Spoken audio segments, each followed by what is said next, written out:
I'm Katie Martin. And I'm Chris Hicks, and we're Extension Agents with the University of Tennessee. Every day, Extension agents in 95 counties across the state help ensure Tennesseans have better farms, homes, and communities. We're traveling to Upper Cumberland to introduce you to the farmers, families, and Extension agents who are cultivating communities.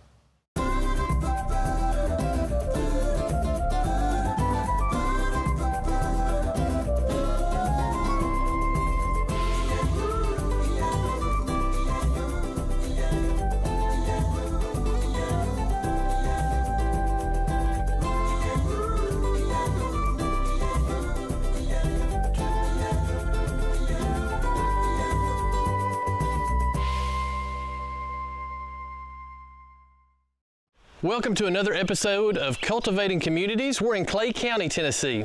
We are excited to head to Acres of Grace Farm to check out one of their annual barn sales, a Southern Marketplace barn sale. We're also going to be checking out a poultry house, which is one of the biggest agriculture industries here in Clay County. We're also going to catch up with Kristen Rich, and the other Extension agents we visited have really hooked us up with some good food. We've had strawberries, ice cream, so I'm excited to hear Kristen talk about agriculture in Clay County and hopefully also find us something good to eat. Let's go. Welcome to Clay County. I'm Kristen Rich, the Agriculture and Natural Resources and 4-H agent. The population in Clay County is 7,500 people. We actually have 3 times as many cows and calves in the county and 466 times as many chickens in the county. I'm a lifelong resident of Clay County. I grew up on a beef and broiler operation. The biggest agriculture industries in Clay County are the cattle and calf operations, the broiler and layer operations, and the timber industry. In Clay County, we have over 75,000 acres in farmland and pasture land. Our biggest crop in Clay County is our hay and haylage. We have over 14,000 acres of hay grounds. On average, one American eats about 106 pounds of chicken each year. We have over 100 broiler houses in Clay County. Broilers are our meat type chickens that provide us with all the chicken that we can eat. The other type of chicken houses we have here in Clay County are layers and pullets. The layers are our breeding stock for our broiler houses. They lay the eggs that will then produce the meat type chickens that we have here in Clay County. And our pullets are grown to be put in our layer houses for egg production. At the Extension office in Clay County, we serve as an educational resources for farmers and youth around the county. We do master beef classes and also have a huge 4-H program. Our biggest 4-H projects are the swine project and outdoor meat cookery. In Clay County, we have one of the largest swine projects in the state. We have an average of 25 to 27 kids each year showing pigs. The Clay County Extension Office provides kids with the opportunity to show 4-H show quality pigs at a decent price. So as the 4-H Extension agent, I help teach and provide the kids opportunities to learn and care for their animals. Haley Barnes is our FCS agent in the county. She also provides various opportunities in the family and consumer science side of things. Haley does various types of classes such as cooking demonstrations and also exercise classes for the senior citizens. She also trained and coached the state dairy products judging team. Join us as we tour a Southern Marketplace barn sale at Acres of Grace Farms. Hey, so we are Nick and April Patterson, and here today we are at our farm, Acres of Grace Farms. April's family, she's actually the 3rd generation of her family to be here on the farm, and so we do beef cattle, row crop, forages, and what we're in right now is part of our agritourism operation that we do. And so we host several events throughout the year here on our farm, and we're here at one of them today. It all kind of started in probably late 2017 whenever my granddad's barn was actually about to fall down, and that was a piece of our family history that we wanted to preserve. So we wanted to come in, fix this barn, and then we had the idea of hosting farm tours, sharing our farm story with the public, but then also inviting other people to come and set up and share their stories here on the farm. So that's kind of the idea. We did a lot of work to restore the barn, and we've done a lot of work. We took Nick's hay barn.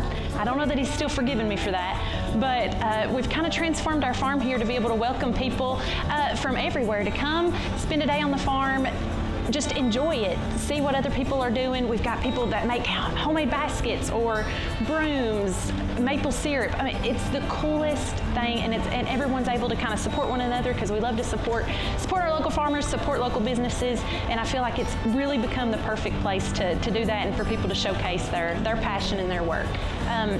COVID was a really rough time for everybody, for people having to stay in their homes, to being away from their families, and all these local businesses that come and set up on our farm have had a hard time. And I'm getting teared up because it's events like these that they are putting their passion, what they do, to share it with people, to get their products in front of folks. And it's a beautiful thing because everyone's getting to share their story.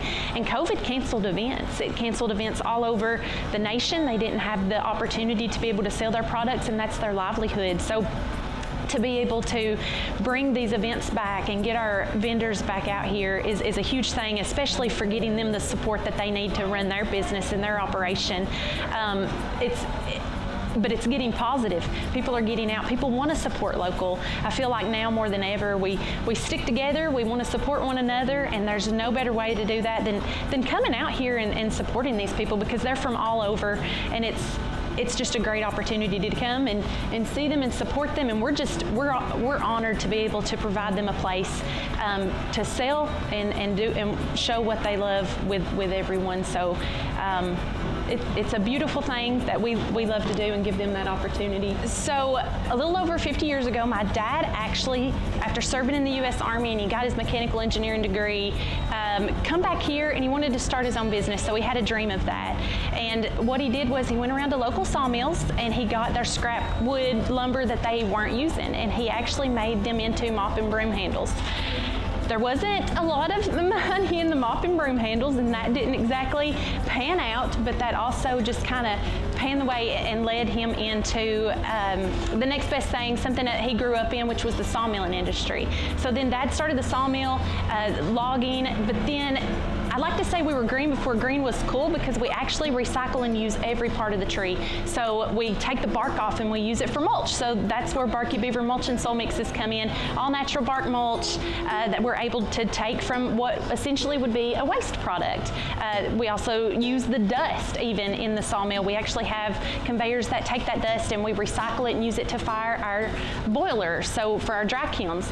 And then Dad always loved log homes. He loved the history, the heritage, passing down your log home for generations, and actually started Honest A log homes. Dad started Honest A log homes, built the first log home here on our family farm. Him and my granddad actually cut the poplar logs and cut them out, put them together, and built it right here on the farm. We're actually about to move that very first log home to our event, our barn sale area here, and be able to showcase that for people when they come and tour the farm, when we have our barn sale events. But overall, we're just so grateful and so blessed to be good stewards over what the Lord's blessed our family with, and we want to be good stewards of it and preserve it for the next generation. So it's truly a blessing to be able to share our farm story and everything that we've been involved in with agriculture with the public and everybody who would like to come out.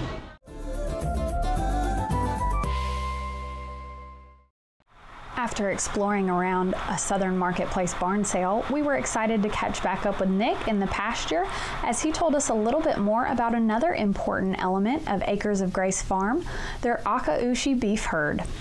I am originally from Northwest Alabama, and I would be the fourth generation of my family on that land down there. I went to Auburn University and got my animal science degree and my veterinary degree, and I moved here to Clay County in 2010 to work for Dr. John Donaldson, the veterinarian here in Salina. And about a year later, April brought a hurt dog into the vet office. Worked out really well. Yeah. She never got a bill, I guess, and then we were married a year later. And then, of course, her dad and family has been involved in agriculture, like we said, for many generations. And so we kind of took part of what would have been her dad's farming operation and kind of transformed it into what it is today, and expanded parts of it, and so that's how Acres of Grace kind of has came to be over the last few years. I grew up just on a commercial cow-calf farm, not unlike the thousands of families in the Southeast where, you know, the land had been passed down through generations, and we did our own hay and raised cattle, and, you know, but it wasn't necessarily, it wasn't our family's only income. But nonetheless, it instilled in me really a love for beef cattle and forages and really land, you know, that we can't use for a lot of other things. And so I've always loved cattle. When I was in vet school, I spent every spare second I had learning about cattle, working on cattle. And when I moved back here, that's where I spent the vast majority of my time, was on the south end of the cow, doing a lot of that. And so we of course are here in an area where we grow tremendous forage, and so beef cattle are just a natural part of our operation. And we've learned to integrate them into our row crop settings, where we do cover crops behind the row crops, and the cattle either graze them or we take them for forages. But probably one of the biggest things that we do are the genetics that we use. And when I was in college, I got incredibly interested in meat quality. And through an internship that I did, I got exposed to one of the Wagyu breeds. And it's not the breed that we have here, but was one of the others. But I was just blown away by their meat quality, and just always pursued that, I guess. Kept it in the back of my mind. And then one day I stumbled across these Akaushi cattle. And Akaushi in Japanese just means red cow. So most people, when they think of Wagyu, they think of the black Wagyu cattle, but these are red. And in Japan, they were considered cattle of royalty. So they were grown in one specific region of Japan, owned by some of the royal families of Japan, and they imported 8 animals in the 1990s, and they wound up basically in a ranch in Texas. And so the Heartbrand Ranch that's down there in Texas now has taken those genetics and gotten them where they're getting them out more into the public now. And where they're a Wagyu, their meat quality is exceptional. It has a different taste. Their fat profile is a little different than what you'll see in some of our more traditional cattle. And for us here, they've been a very good, we get a lot of hybrid vigors. So our calves do really well off of our just good old Tennessee mama cows. And so we do a lot of different things. We sell calves back to Heartbrand. They have a buyback program, so we sell them like 7 and 8 weight steers and heifers. We also fatten out some of our own cattle here and sell to the public, like we'll have here today. People can purchase whole steers, half steers from us, and then we also sell some fat cattle just to other places around the country that are looking for those specific genetics. I feel like the farm theme last year was still farming, because it didn't change what we had to do every day, but it did change a lot for us in the fact that we couldn't get spots to have our cattle processed for USDA harvest to be able to sell meat to the general public. So that's where some of those other markets had to come in for us. And when they've been here on the farm for several months, you just can't stop feeding them, or I can go down the road here and sell them. That's not how our business model was set up, and so it completely reshifted us a little bit. And there again, even with the barn sale, we didn't get to have one at all in May. October's was limited, and like April said, I think one of the positive things though from last year was to see people when we had an extra one at Christmas, and that came from all the vendors coming around just asking us if we would, just because they had missed all that income. They had this stuff that they prepare a year ahead of time, and so yeah, I mean, looking back, it probably affected us more than we thought. Just at the time, you kind of look back and there are things now that are going to be so different in life that we would have never thought of pre-COVID, and that's no different here.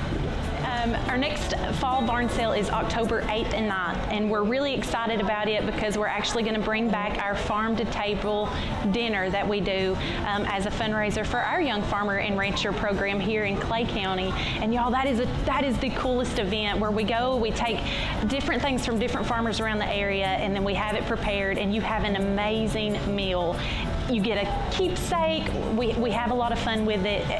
I can't wait to bring that back. But we also will have our barn sale October 8th and 9th too. So we'll have over 80 vendors, food, fun. We're gonna also bring back our farm tours, which we're really excited about. So we'll actually take you on a bus and take you through our farming operation and share with you that history, from how we farmed with horse-drawn implements when my granddad was here to how we have GPS driving tractors. So it's really exciting. It's October 8th and 9th. So just keep a lookout for that on our website, southernmarketplace.com, or our farm website, acresofgracefarms.com. And of course, we're on social media too, but would love to have everybody out for a good time.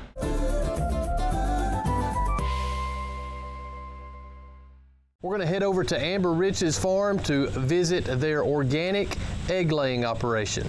Hi, my name is Amber Rich. We are on Rich Farms in Moss, Tennessee, and we have a 20,000 laying hen operation. We produce eggs that are for the table, like not to hatch. They are brown, organic, pasture-raised table eggs. Well, we are the first organic pasture-raised in the county. To meet the organic pasture-raised qualifications, we have to have 50 acres fenced off for the chickens, and we have it cut off or sectioned into different pastures where they are rotational grazed. To be organic, we can't use any sprays. Their feed is organic. We can't use any kind of chemicals or anything in the building. Everything has to be natural. Like we have to have like 10 cats, which are just like a little mousetrap contraption for mice. We can't use any kind of bait. There just can't be any chemicals. A lot of our eggs go to California and New York. That's where most of the shipments go. The base of people that are in that area want an organic food, will pay for organic foods. The company picks up our eggs and then they distribute them. So this is a stack of eggs. We get one flat holds 30 eggs, which is 2.5 dozen. There's 180 eggs here total. 12 of these makes an entire layer. There's 5 layers on a pallet. So that's 10,800 eggs on a pallet. We do not do anything but pack them. They go to a grading facility, they're cleaned, they are graded, and it's sent to the distributor. At peak production, we're producing about 18 to 19,000 eggs, depending on how many chickens we have. Per day? Per day, yes, 18,000 per day. We're currently getting about 9,000, so we're almost at 50% production. We start with 20,000 chickens, and we currently have 19,782. We start with, our hens they're pullets. They are 16 weeks old. They come in, we keep them, they don't start laying until they're about 21, full production, 21 weeks.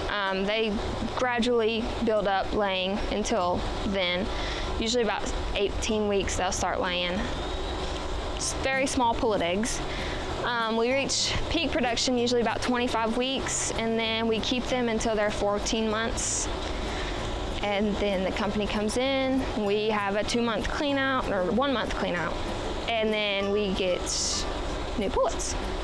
The birds do have outside access. They have access right now, but they're currently in the learning phase. The first 4 weeks, they are not allowed outside, just for nest box training reasons. But then after the 4 weeks, we open the doors. We gradually open them, like we start with 2 hours, 4 hours, 6 hours, up to 8 hours. They get at least 8 hours of outside access a day. Some people do morning to dark. We do, currently it's 12 to 8, because the lights go out at 9, so we want them in there before the lights start going out, or they won't go in. A common question we get is how many roosters we have for our 20,000 hens, and we do not have any, because a common misconception is that people think you need a rooster to produce an egg, and you do not. The hens will lay eggs their entire life without a rooster. The rooster just fertilizes the egg to produce the chick. Me and my husband, I do most of the work, as he works a full-time job off the farm. He does bush hogging. He does the outside work. I do all of the inside work for the most part. For the chickens, we have to pack eggs every morning, walk through them, make sure everything is working well, the chickens are fine, pick up any floor eggs there might be. Then we do that morning and night. Then we have to maintain a pasture at certain lengths to where they can hide from predators, but it's not too tall that you can't find them. We pack eggs twice a day, morning and evening. You have to do it by a certain time in the morning, or there's going to be too many on the belt, and then it overloads the belt and can break it. In the evenings, the nest box is closed at 5, so anytime after 5, You can pack. There's not really a time as long as you do it before the nest box is open again at 5 a.m. The poultry industry is the third largest ag sector in Tennessee with an economic impact of $6.5 billion. Farmers like Amber go to work every day to make sure we have an abundant and safe food supply. The poultry industry is thriving in Clay County, and we really enjoyed our visit with Rich Farms.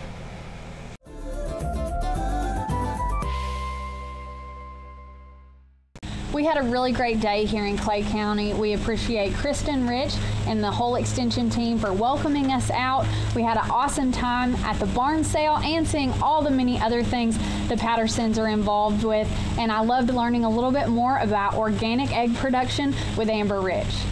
Clay County isn't a very large county, but they have a lot going on in agriculture, some really great people, and a great staff at the Extension office providing real-life solutions to their farmers. Thanks for being with us for another episode of Cultivating Communities. That could be a blooper. You're mostly doing the talking, but you know. What? Kristen Rich. And in the Extension office for welcome. Nice. At least I won't be the only one on the blooper. I got really excited because I saw Kristen and I winked at her. Oh, yeah. Didn't mean to do that. Distracted. She's so cute. Stay focused. Can I just move my mouth and you say it for me? To visit her organic hen laying operation. Not hen laying, egg laying. That's right. Chicken strips, chicken tenders, chicken legs, chicken thighs, chicken breasts, chicken livers, chicken cacciatore, chicken pot pie, chicken dumplings, chicken casserole, chicken on a stick, whole chicken, half chicken, quarter chicken, popcorn chicken, chicken wings. Go cook you some chicken!